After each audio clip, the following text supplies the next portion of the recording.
Merci. Alors, on part sur ce deuxième sujet de la matinée. Comment recruter la génération Z? Vraie question. Et je vous propose pour ça d'accueillir très chaleureusement, s'il vous plaît, Fanny Cansan, s'il vous plaît. Fanny, bonjour. Bonjour Olivier. Thème assez large, pas forcément évident. Je te laisse débuter cette conférence. Merci beaucoup. Merci à toutes les personnes présentes aujourd'hui. Ravie d'être avec vous. Donc Fanny Cansan, je suis experte en recrutement, conseil et stratégie RH au sein du cabinet Perfom, qui est présent en Normandie, donc sur Rouen, Le Havre et Évreux. Et aujourd'hui, on va parler effectivement de la génération Z, la Gen Z, ces fameux 15-30 ans. Mais pour mieux les recruter, je vous invite d'abord à mieux les comprendre. Donc cette génération Z, aujourd'hui, elle est née entre 95 et les années 2010, donc elle a effectivement entre 15 et 30 ans à peu près. C'est une génération qui a grandi avec la bulle Internet, qui a explosé en même temps qu'elle, sur les technologies du numérique également, et c'est également une génération de crise. C'est une génération qui a vécu la crise de 2008, les subprimes, etc., une période un peu angoissante, et la crise du Covid, qu'on a tous connu, tous vécu, et ce fameux confinement qui nous a tous marqués, perturbés, choqués, peu importe, mais en tout cas, ça a été une crise assez singulière. Ce qu'il faut savoir aussi sur cette génération, c'est qu'elle représentera 30% de la population active d'ici 5-6 ans. Donc c'est important pour les entreprises d'aujourd'hui de bien les comprendre pour mieux les recruter évidemment demain. Malheureusement, on a quand même encore 61% des entreprises qui pensent qu'il est difficile de recruter des profils juniors, donc des profils, encore une fois, de cette jeune génération, selon le baromètre Job Teaser 2023. Donc je vous invite à regarder les attentes en 7 points de cette génération qui vont justement nous aider à mettre en place des bonnes pratiques de recrutement pour faciliter l'attraction de ces profils-là et la fidélisation évidemment de ces profils-là une fois qu'ils sont rentrés en entreprise. Et je vous propose aussi un temps de partage de questions-réponses. N'hésitez pas à lever la main, à m'interrompre si vous avez des questions. On peut échanger, c'est le sujet. On a un timer. Olivier, tu m'accélères ou tu me freines? Je ferai le maître du temps. Voilà, de 25-30 minutes ensemble. Une première chose à savoir sur cette jeune génération, c'est qu'elle recherche avant tout une entreprise digitale et connectée. Forcément, c'est une génération des digital natives. Donc une entreprise digitale et connectée. Vous allez voir, je vais vous afficher pas mal de chiffres et de données suite à des études pour étayer mes propos. Ce qu'il faut retenir en quelques points, c'est que la jeune génération passe 3 à 4 heures par jour sur son téléphone, c'est l'extension de son bras, donc c'est un élément qu'il faut prendre en considération pour les capter. Donc vraiment tout ce qui va concerner les applications mobiles, tout ce qui va concerner l'utilisation du smartphone pour les aider à trouver un emploi, c'est hyper important. Deuxième chose à retenir, c'est le côté multitâche. Ils ont besoin d'activité, ils ont besoin d'être occupés, besoin de faire beaucoup de choses en même temps pour ne pas s'ennuyer. C'est aussi une génération qui sait facilement aller trouver de l'information. À 95% d'entre elles, ils vont aller se renseigner sur Internet ou sur les réseaux sociaux pour avoir de l'information avant de postuler dans une entreprise. Et dans un processus de recrutement, il y a 4 mots qui doivent retenir votre intérêt sur cette génération-là. C'est l'instantanéité, la simplicité, l'efficacité et la transparence. Ce sont vraiment les mots-clés qui vont vous permettre de capter cette Gen Z. Quand tu dis 95% de ces jeunes vont se renseigner sur les réseaux sociaux, c'est-à-dire qu'avant même ils lisent l'offre d'emploi, mais avant de postuler, il y a toute une recherche. En fait, il y a quand même une appétence particulière pour l'entreprise. Exactement. Si l'offre d'emploi, effectivement, les a déjà un peu séduits, avant de postuler, ils vont d'abord aller voir sur certains sites ou sur des réseaux sociaux ce qu'on dit de l'entreprise, ses valeurs, sa note, par exemple sur certains sites comme Glassdoor, etc., etc. Donc ils vont vraiment aller creuser avant de se lancer à postuler. D'accord. Donc il y a toute une image importante à avoir en amont et à travailler. Donc à chaque fois, pour chaque étape et chaque point clé, on vous met en avant quelques idées de bonnes pratiques recrutement. Donc il y a cette partie effectivement réseaux sociaux, on vous en a cité certains. Et évidemment les réseaux sociaux, les job boards avec du contenu adapté. Aujourd'hui il y a beaucoup de choses qui passent par les vidéos notamment. Faire un peu d'humour, faire des choses décalées pour attirer l'œil, pour attirer l'attention. Vous avez ensuite, voilà, pour adapter le processus de recrutement, donc travailler avec des sites innovants, on vous en a cité aussi quelques-uns, Toujours autour de la transparence, vous les citez tout à l'heure dans les mots-clés qui sont importants, au niveau d'étapes de processus, sur la rémunération, sur le package de rémunération, sur les conditions de travail, faire aussi du feedback, qu'ils soient informés en fait, de ce qui se passe dans le processus de recrutement, c'est très important, et surtout de la rapidité. On est sur un marché de l'emploi qui est très volatile, qui va vite, où le marché du travail s'est inversé, donc du coup il faut savoir les capter. Donc, on évite aujourd'hui les lettres de motivation, on les remplace par un mail d'accompagnement. On va limiter aussi le nombre d'entretiens pour éviter la lourdeur d'un processus de recrutement. Tout ça, je vous invite également à le mettre en place. Et bien évidemment, la fameuse marque employeur qu'on entend parler très souvent en ce moment, enfin depuis de nombreuses années d'ailleurs, pour justement vous inciter à faire de vos collaborateurs des ambassadeurs pour qu'ils puissent parler en dehors de votre entreprise. C'est eux qui vont vous aider à améliorer votre attractivité, votre marque employeur, votre communication à l'extérieur. Un deuxième point important, c'est la notion de sens. On l'entend beaucoup en ce moment, mais elle ressort de cette génération-là. Donc encore des chiffres aussi pour étayer cette présentation. Encore une fois, la notion de mission et de valeur est très importante pour cette génération, à hauteur de 73%. Donc encore une fois, peu importe la catégorie sociale, socio-professionnelle de ces jeunes-là ou de leur formation initiale, ce qu'ils veulent avant tout, c'est trouver du sens, trouver des valeurs, trouver des missions à impact pour s'épanouir au quotidien dans leur job. À cela, est-ce qu'on peut comparer avec la génération précédente? Est-ce que c'est vraiment cette génération-là qui change la donne? Tout à fait. Je n'ai pas le chiffre de la génération précédente, mais il y a eu vraiment un rebond important qu'on a considéré sur cette jeune génération qui a peu apporté de l'impact sur la notion de valeur en entreprise.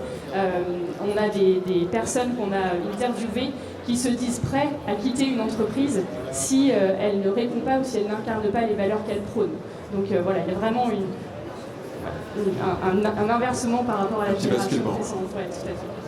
Ensuite, à 62% de cette jeune génération, donc ils sont prêts, comme je le disais, à quitter leur emploi si les valeurs vécues ne sont pas incarnées et ne correspondent pas à celles qui ont été affichées précédemment dans la communication qui est faite par l'entreprise. Et cette génération veut travailler pour une entreprise qui a un impact positif sur le monde, sur le climat, sur la société, sur l'environnement. C'est très important pour elle d'avoir cette notion d'engagement et pour être productif. Donc quelques informations, pareil, bonnes idées recrutement. Donc le système de onboarding, cette période d'intégration est très importante pour eux, puisqu'elle permet justement de bien les intégrer pour leur donner le sens du travail, le sens de l'entreprise, le sens de leur job, le sens des valeurs justement qui sont incarnées dans la structure. Donc prenez le temps vraiment d'intégrer un parcours justement de onboarding. Ensuite, mettez en avant, de par un système de communication interne et externe, des affiches sur votre intranet, peu importe la façon dont vous allez le communiquer, mais mettez en avant justement, si c'est une entreprise à mission comme on dit, ou en tout cas les valeurs de votre entreprise pour montrer qu'elles ne sont pas juste affichées pour faire joli, mais vraiment incarnées dans votre structure. On parle également dans cette marque employeur de la RSE. C'est très important, la responsabilité sociale des entreprises.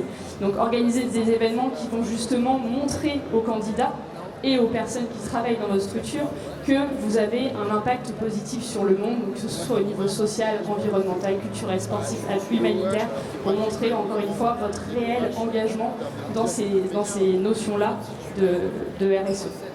Et on a également cité l'association par exemple Vendredi, mais il y en a d'autres qui existent, qui proposent des opportunités de volontariat ou de bénévolat au sein des entreprises pour laisser du temps à vos salariés sur son temps de travail de pouvoir s'investir dans une association humanitaire de bénévolat ou de volontariat sur son temps offert par l'entreprise en semaine par exemple pour s'engager à titre bénévole. Mais cette génération-là, quand on t'écoute parler, en fait, tu parlais tout à l'heure de basculement, mais c'est concret, elle veut donner du sens, elle aime les valeurs, elle est ouverte au volontariat, au bénévolat. C'est finalement quelque chose de très... On pourrait mettre ça dans la catégorie très positive, cette évolution? C'est très positif, c'est une génération qui est très positive en fait, effectivement. Il faudrait peut-être détruire ce qu'on est en train de dire sur cette génération-là. Elle a des défauts comme toutes les générations, mais elle a aussi beaucoup de qualités. Et là, justement, on est en train de les mettre en avant parce que ce n'est pas une génération qui, comme on peut l'entendre, a envie de ne pas travailler ou travailler tard, travailler comme elle veut, etc. Non, c'est juste qu'elle attend un rapport au travail différent des anciennes générations. Voilà. Parce que elle a vécu les crises, le confinement et plein d'autres choses voilà, qui font qu'aujourd'hui, cette génération a un rapport au travail différent de ce qu'il était avant. En troisième point, donc un cadre de travail flexible. C'est très important pour elle justement de pouvoir avoir cette flexibilité, cette souplesse dans le travail. Donc à 75% de la jeune génération souhaite travailler à distance ou à minima de façon hybride. Donc ça s'est accentué après la crise du Covid et du confinement, aux horaires qui conviennent le mieux. Ça ne veut pas dire démarrer à 10h, finir à 16h, ça veut juste dire pouvoir démarrer peut-être à 8h et pouvoir faire une pause de 2 heures pour aller au sport le midi, ou pouvoir faire un rendez-vous médical à 15h mais pouvoir retravailler le soir à 20h. C'est plutôt voilà, cette flexibilité, cette souplesse dans les horaires de travail et pas un cadre strict, carré et non flexible. Ensuite, les jeunes générations cherchent aussi une entreprise qui propose un espace de travail physique et convivial. Donc il y a le télétravail, mais par contre, si elles viennent au bureau, elles ont besoin de venir au bureau dans un cadre agréable, dans un cadre convivial où elles vont pouvoir justement échanger avec des collègues, des amis, etc. Et il y a aussi un élément important sur l'aspect plutôt contractuel, c'est que la jeune génération, à 79%, donc encore une fois, c'est pas neutre, elles ont envie de travailler en CDI. Donc ça reste quand même un élément majeur. Il y a vraiment cette recherche de stabilité et de poste en CDI, mais aussi la possibilité de pouvoir cumuler 3 activités en parallèle. Donc c'est les fameux slashers, je ne sais pas si ça vous parle, dont on a entendu parler. C'est cette notion justement d'avoir plusieurs activités. Donc ça revient aussi à la notion de ne pas s'ennuyer, de pouvoir changer régulièrement d'emploi, de métier ou de projet. Idée recrutement pour ces éléments-là, donc de la flexibilité dans l'organisation du temps de travail et de la flexibilité d'organisation sur le lieu de travail. Donc sur le temps de travail, on le disait, des flexibilités d'horaire. Ce qui marche très bien aussi aujourd'hui, c'est la notion de suppression de clauses d'exclusivité pour justement permettre aux personnes d'avoir plusieurs activités en même temps. Pourquoi pas aussi proposer le CDI à temps partiel, c'est quelque chose qui fonctionne très bien aussi. On entend parler de plus en plus de la semaine de 4 jours, ça existe. Les entreprises qui ont fait le pas de se lancer dans cette semaine de 4 jours, généralement y restent, parce qu'elles sont convaincues par cette organisation de travail. Et la notion d'intrapreneuriat, qui aussi peut permettre aux personnes salariées d'entreprendre dans les locaux de leur entreprise. Donc d'avoir du temps aussi alloué au développement de leur propre projet. Et je vous le disais aussi, de la flexibilité dans l'organisation de l'espace de travail. Donc vous pouvez effectivement réinventer vos bureaux pour avoir des bureaux qui soient plus collaboratifs, conviviaux, propices au bien-être. Donc cette notion de convivialité est très importante. Et aussi d'avoir la possibilité de travailler ni chez soi, ni au bureau, mais dans un domaine, dans un lieu ailleurs, qui peut être un coworking, un espace de tiers-lieu. Ça peut être très, très avantageux aussi et c'est très recherché par cette génération. Bon, je suis peut-être un peu chiant, mais je suis pas... En quatrième point, ça va? Pas de questions pour l'instant? Bon, j'ai pas de... Ok, super. Donc un management qui soit plus horizontal et avec plus de reconnaissance. C'est un mot-clé qu'il faut vraiment retenir, c'est la partie reconnaissance, échange. Vous allez le voir dans les éléments que je vous mets juste après. La génération veut être écoutée par des managers coachs, c'est comme ça qu'on les appelle aujourd'hui. Ils ont envie d'être traités d'égal à égal en fait, et de pouvoir participer aux décisions qui sont prises dans l'entreprise. Ça ne veut pas dire qu'ils sont contre la hiérarchie, ça il n'y a pas de souci. Par contre, ils ont besoin d'être considérés. Mais là, tu évoques un vrai basculement pour le coup, encore une fois, parce qu'il y a une vraie véritable évolution. Puis, encore quelques années auparavant, les managers dont tu parles là avaient vraiment ce rôle de manager, enfin, c'était différent là. Le rapport a également changé énormément. C'était beaucoup plus pyramidal en fait avant. Et là, c'est pour ça qu'on a mis un management plus horizontal pour que tout le monde soit à peu près traité voilà, au même niveau. Alors il faut des personnes qui cheffent, qui managent, qui donnent des consignes, mais ça ne veut pas dire qu'elle doit prendre une position hiérarchique de donneur d'ordre. voyez. Donc plutôt d'être dans le partage, d'être dans la communication, et d'être dans cet état d'esprit de coaching un petit peu. Voilà. Donc ça c'est très important pour eux, cette notion aussi de manager animateur, voilà, qui soit vraiment encore une fois dans le partage pour donner justement de l'autonomie, mais en même temps accepter que tout le monde ne peut pas tout bien faire tout le temps. La génération n'est pas parfaite, elle a aussi le droit à l'erreur. Et ça, ils aiment bien quand c'est aussi reconnu. Et donc, je le disais tout à l'heure, ce mot-clé qui est très important, donc la reconnaissance à 70% de cette jeune génération. La reconnaissance est très importante pour eux. Ils ont besoin de ces feedbacks réguliers et de savoir que ce qu'ils font est bien ou pas bien, mais du moins, il faut communiquer. Est-ce que ça durera? Ça fait des années que Donc je le disais, les fameux managers coach, donc à vous, entreprise aussi, de former vos managers à cette possibilité de faire à la fois du management, mais de façon plutôt coachée. Cette notion de feedback qui est très importante aussi, donc je le disais, vraiment de communiquer, de faire des échanges avec cette génération pour donner du sens de façon formelle, en faisant des points réguliers, les fameux entretiens annuels, les 360, des workshops, des sondages internes, pour continuer vraiment à aller chercher de l'information, échanger avec eux régulièrement, ou de façon informelle, lors d'échanges sportifs, à la machine à café, en faisant des films à vie, en faisant un patron incognito, pourquoi pas. En tout cas, c'est important pour eux de savoir qu'il y a des échanges réguliers. Et non pas juste un échange par an avec le manager qu'il a vu 3 fois par an. C'est très, très intéressant. Valoriser les compétences, on va le voir juste après, il y a une notion sur la partie formation. Donc que ce soit les hard skills ou les soft skills, donc les compétences techniques ou les compétences non techniques, le savoir-être, vous pouvez donc cultiver cette façon de donner, de complimenter, de reconnaître si la personne travaille bien ou pas, mais en tout cas de donner les informations en faisant preuve aussi de gratitude. Et vous avez des sites comme Listen Léon ou Coco Worker qui vous proposent justement de mettre en place ces systèmes d'échange, de reconnaissance assez facilement et plutôt de façon ludique en entreprise. 5e point, une formation donc permanente. Ce qu'il faut savoir quand même, c'est un chiffre important, c'est que 80% des métiers de 2050 n'existent pas encore. Donc on est vraiment en train de vivre un basculement professionnel dans le monde d'aujourd'hui. 80%, ouais. Ça paraît absolument énorme. Ça veut dire que... Ah oui, d'accord, c'est incroyable. Tu seras encore là pour le voir ou pas? C'est pas sûr. Ah si, 2050 quand même. Si. J'espère en tout cas. Moi aussi. Donc oui, effectivement, ça paraît énorme, mais en fait, avec l'IA, Internet, les nouveaux métiers de demain, le conseil, enfin toute cette transformation qu'on est en train de vivre dans le milieu professionnel. Mais ça engendre aussi que beaucoup de métiers vont disparaître. Vont se transformer. Transformer. Je dirais plutôt comme ça, effectivement. Comme les générations ne vont pas se former avec les mêmes formations d'avant, elles vont se former avec les outils d'aujourd'hui et de demain. Donc voilà, ça va être des métiers qui vont se développer, qui vont apparaître, et effectivement, 80% de ces métiers-là n'existent pas encore aujourd'hui. Donc il faut s'y préparer, il faut rester alimenté sur toutes les informations qu'on peut avoir sur les formations permanentes. Et évidemment, 100% d'entre eux apprécient que les entreprises interviennent directement en amont pour venir se présenter en formation initiale dans les établissements, dans les écoles supérieures également.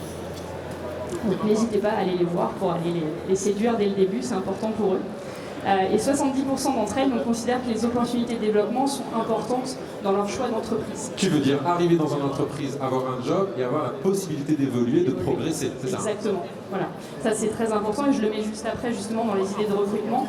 Donc aller dans les écoles, on l'a vu ensemble, sur les lieux de formation, inviter les jeunes à venir en entreprise pour faire justement des vies ma vie, ou même quand vous faites des team building, pourquoi pas les faire venir directement pour qu'ils partagent avec vos salariés et pour qu'ils se projettent potentiellement dans votre entreprise, ça c'est très important. Que ce soit pour des stagiaires ou des potentiels alternants. Ça les marque, ça leur permet de voir votre culture d'entreprise, comment elle est incarnée, comment les salariés de votre entreprise vivent au quotidien. La partie justement d'identifier toute cette partie formation et développement continu, donc ça c'est pour répondre à ta question Olivier, donc identifier les compétences individuelles de vos salariés, très important pour eux, cette sensation un petit peu d'être privilégié, d'être suivi individuellement, de sortir un petit peu du lot. Vous le faites pour chacun d'entre eux, mais évidemment eux ils ont l'impression d'être un peu privilégiés. Et donc ces compétences individuels que vous allez travailler, identifier, pour justement mettre en place un plan de développement de compétences pour eux, pour chacun d'entre eux, personnalisé avec potentiellement des formations certifiantes, la possibilité de faire du tutorat, du mentorat, des mobilités internes. Et là, tu rentres justement dans donner du sens, la reconnaissance, et parce qu'effectivement, c'est gratifiant de pouvoir avoir un plan de carrière dans une entreprise pour tout ça. Exactement ça, pour les garder, pour leur montrer qu'on s'intéresse à eux, pour leur montrer qu'il y a un cheminement possible, il y a une évolution possible, pour leur mettre une carotte en fait. Au final, c'est ça qu'on veut mettre en avant, mais une carotte qui est intelligente, structurée, cadrée et formalisée. Voilà, c'est très important. Il y a une phrase qu'on a bien aimée dans le baromètre Job Teaser 2023, c'est leur tenir la jambe, c'est non, par contre leur tendre la main, c'est oui. Effectivement, ils n'ont pas besoin de parlotte, ils ont besoin d'être un petit peu accompagnés au début pour les mettre sur le chemin de la réussite. Voilà. Ils n'ont pas besoin qu'on leur dise comment faire, quoi faire tous les jours, et d'avoir ce micro-management, ça c'est pas possible pour eux. Par contre, effectivement, d'avoir une main tendue qui les emmène vers la réussite, ça ils sont preneurs. Tu parles de micromanagement, mais c'était finalement le management à l'ancienne. Oui, le management contrôlant. C'est cette génération Z qui est en train de faire évoluer ça pour tout le monde en fait. Ouais.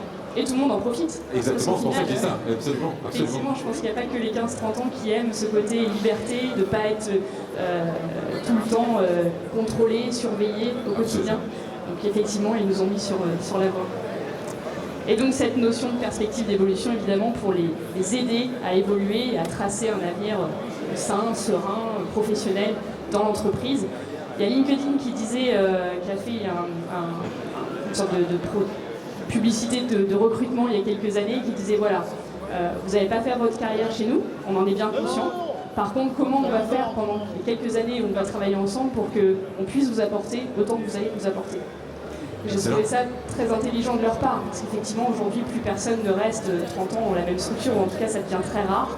Donc comment faire pour que, de façon donnant-donnante, chacun trouve son compte pendant les quelques années de collaboration. Que chacun puisse s'épanouir. Exactement, tout à fait ça. Avant-dernier point, un point non négligeable, qui est la rémunération, effectivement. Vous pourriez lire toutes les études possibles et inimaginables jusqu'à encore aujourd'hui. Peut-être que ça changera un jour, mais en tout cas aujourd'hui, ce n'est pas le cas. La rémunération reste le premier élément de motivation pour tout le monde. Et c'est tout à fait audible. Et c'est tout à fait audible. C'est tout à fait normal. Voilà, exactement. Il n'y a pas que ça, mais c'est quand même le premier élément de motivation. Et pourquoi ? Une des raisons, c'est que la moitié, pourcentage de cette génération, dit avoir peur de ne pas réussir à financer ses projets de vie. Donc ils ont besoin d'être rassurés avec un salaire fixe, en tout cas, pour se lancer dans la vie active et pouvoir vivre correctement. Les générations précédentes étaient plutôt des générations qui plus insouciantes, qui vivaient pour travailler. Voilà. Et aujourd'hui, on travaille pour vivre. Mais lors de ta présentation, justement, mais lors de ta présentation sur cette génération-là, tout à l'heure, en début de conférence, tu évoquais la crise 2008, la crise Covid, c'est beaucoup d'insécurité aussi pour cette génération-là, donc il y a besoin d'être assuré. On va échanger nos places, tu vas pouvoir continuer. Je ne me permettrai pas, je n'ai pas tes connaissances. Non, mais en tout cas, c'est exactement ça. Ce besoin d'être rassuré, ce besoin de verrouiller et d'être en maîtrise des éléments parce qu'on ne sait pas ce qui peut advenir demain. Ça, c'est très important.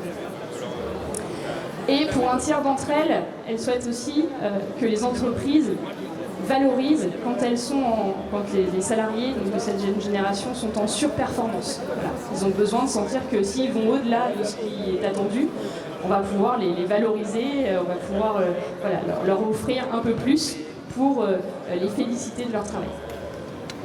Donc quelques éléments de bonnes idées, de bonnes pratiques pour faciliter cette notion liée au salaire. Donc, je vous invite en tant qu'entreprise à travailler à benchmarker vos politiques salariales en entreprise, donc pour aussi potentiellement travailler ce partage de la valeur, qui est aussi une notion très, très importante pour les jeunes générations. Cette notion d'équité, d'égalité, de partage, voilà.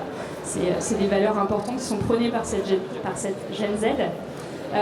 Pourquoi pas aussi les rémunérations variables, c'est très connu généralement pour des postes plutôt de commerciaux, pas que, hein, mais pourquoi pas aussi uniformiser cette notion de variable, de prime sur objectif, plus à différents postes, voire tous les postes, et aussi des primes exceptionnelles, voilà, individuelles ou collectives, ça, ils sont preneurs comme des petits cadeaux qu'on leur fait en plus du classique.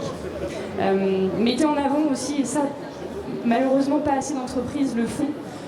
N'hésitez pas sur vos annonces d'emploi, par exemple, ou même en interne ou sur vos sites ou vos réseaux sociaux, à valoriser tous les avantages que vous offrez à vos salariés.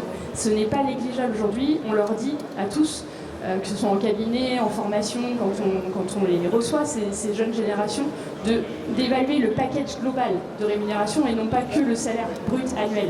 Parce que, à côté, si vous rajoutez en plus d'un fixe des chèques déjeuner, des primes d'intéressement et de participation, un véhicule de fonction, des RTT, etc., ça peut paraître des choses assez classiques, mais toutes les entreprises ne le font pas. Ou en tout cas pas de la même façon ou pas à la même hauteur.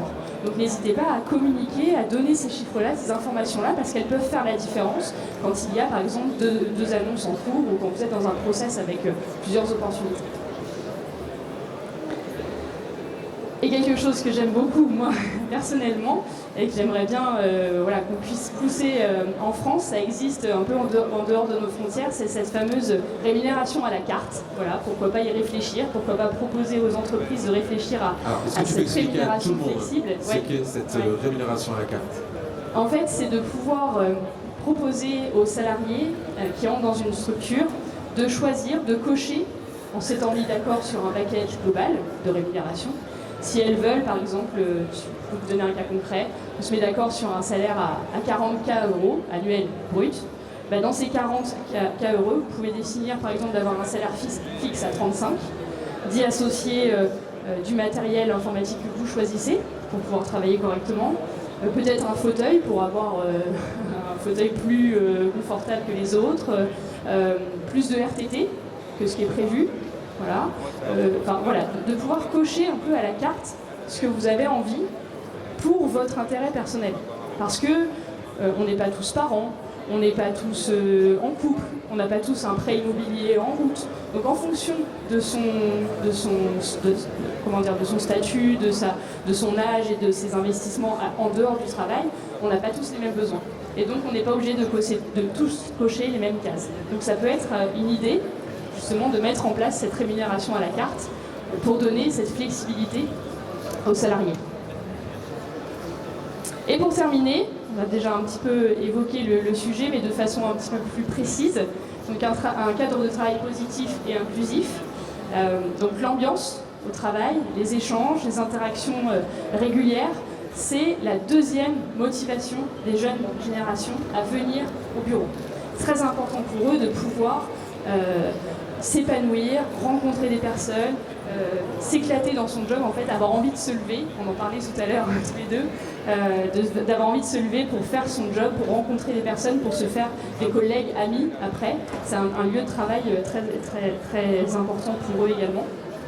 Et cette notion de culture d'entreprise, on parlait tout à l'heure d'impact sur le monde, donc la culture d'entreprise soit diverse et inclusive. C'est pareil, c'est vraiment une génération qui porte avec elle cette notion sociétale très importante pour l'égalité de tous. Ce sont des entreprises qui vont être susceptibles d'attirer et de retenir beaucoup plus cette jeune génération.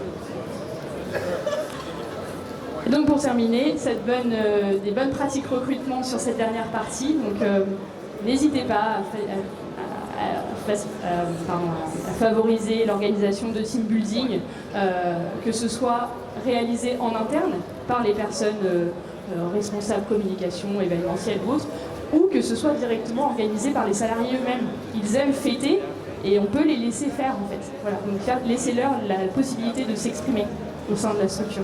Merci beaucoup Fanny Cansan, s'il vous plaît. Pardon Fanny, excuse-moi, j'allais proposer un question-réponse, tu vois. Donc non, c'est bon. Non, je t'en prie, prends ton temps, c'est moi, j'allais proposer une question-réponse. C'est gentil. Je termine juste avec 2 points. Donc adapter le management, les espaces de travail, le mode de transport, encore une fois on l'a dit, pour faciliter les interactions, les coopérations entre les collègues, entre les équipes qui travaillent ensemble. Et cette fameuse communication sur justement les index, les labels, tout ce qui va concerner le Great Place to Work, l'index d'égalité hommes-femmes, la note EcoVadis pour la RSE, etc., pour montrer que voilà, vous êtes engagés, vous avez des bons scores aussi sur ces notions-là, et veillez aussi à la non-discrimination à l'emploi. Donc faites attention aussi à bien communiquer sur le fait que vous n'avez pas de biais, que vous faites attention justement à recruter tout type de personnes dans la structure pour ne pas faire enfermer sur cette notion-là. Et j'en ai fini. C'est bon. Merci beaucoup. Mais là, je réédite Merci du coup mes beaucoup. mots. Merci de l'applaudir chaleureusement. Merci. Merci beaucoup Fanny, sincèrement. Avant de laisser partir Fanny, est-ce que quelqu'un aurait une question? Ou peut-être Fanny a déjà répondu à toutes les questions de chacun. C'est OK pour tout le monde? Eh bien, on l'applaudit une dernière fois, s'il vous plaît. Merci beaucoup. Merci. Merci Fanny. On est présent sur le stand D26 toute la journée avec Nathalie, ma collègue. Donc si besoin, si envie d'en discuter, n'hésitez pas à venir nous voir. Merci Olivier. Avec plaisir.